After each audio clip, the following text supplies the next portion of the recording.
వేడివేడిగా ఉన్న biryani handy open చేసినప్పుడు దాని అరోమా నెక్స్ట్ లెవెల్లో ఉండిద్ది. అలాంటి వేడి బిర్యానీ తిన్నప్పుడు స్వర్గంలోకి వెళ్ళినట్టు ఉండిద్ది. ఒక బిర్యానీ చేసుకోవడానికి రెసిపీ ఎంత ఇంపార్టెంటో మనం వాడే హ్యాండీ కూడా అంతే ఇంపార్టెంట్. హ్యాండీలో నెయ్యి వేసి హోల్ గరం మసాలా, బిర్యానీ ఆకు, ఉల్లిపాయలు, కొంచెం ఉప్పు వేసి ఉల్లిపాయలు ఇలా రంగు మారేంత వరకు ఫ్రై చేసుకోవాలి. దీంట్లో కొంచెం పసుపు, అల్లం వెల్లుల్లి ముద్ద, పచ్చిమిరపకాయలు, పుదీనా, కొత్తిమీర వేసి వీటన్నిటి పచ్చివాసన పోయేంత వరకు వేయించండి. తర్వాత ఇందులో చికెన్ వేయండి.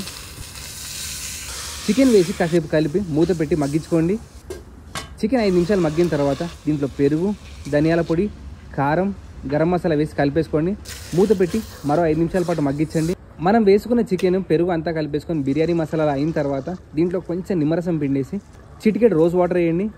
నీళ్లు వేడి చేసుకొని అరగంట సేపు పాటు నానబెట్టిన బాస్మతి రైస్ వేసి అది 70% ఉడికేంత వరకు ఉడికించుకొని రైస్ అంతా స్ట్రెయిన్ చేసి వేసి దానిపైన కొంచెం కొత్తిమీర, కుంకుమ పువ్వు నీళ్ళు వేసుకోండి. మూత పెట్టేసి ఈ బిర్యానీని ఒక 15 నిమిషాల పాటు దమ్ చేసుకోండి. చికెన్ ఆల్రెడీ ముందే ఉడికించాం కాబట్టి 15 నిమిషాల్లో మనకు పర్ఫెక్ట్ దమ్ బిర్యానీ రెడీ అయిపోతుంది. ఈ బిర్యానీ చేయడానికి నేను వాడింది ఇండస్ వ్యాలీ వారి హ్యాండీ. ఇది లాంగ్ లాస్టింగ్ 3 లేయర్ బాడీ.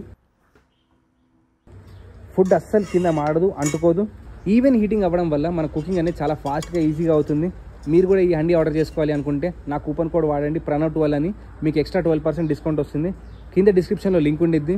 చెప్పాను కదా, బిర్యానీకి రెసిపీ ఎంత ఇంపార్టెంట్, హ్యాండీ కూడా అంతే ఇంపార్టెంట్. తప్పకుండా వెళ్ళి ఆర్డర్ చేసుకోండి. నేను మాత్రం ఈ క్రేజీ మాన్సూన్లో ఈ వేడి బిర్యానీ ఎంజాయ్ చేస్తాను. మీరు తప్పకుండా ఎంజాయ్ చేయండి.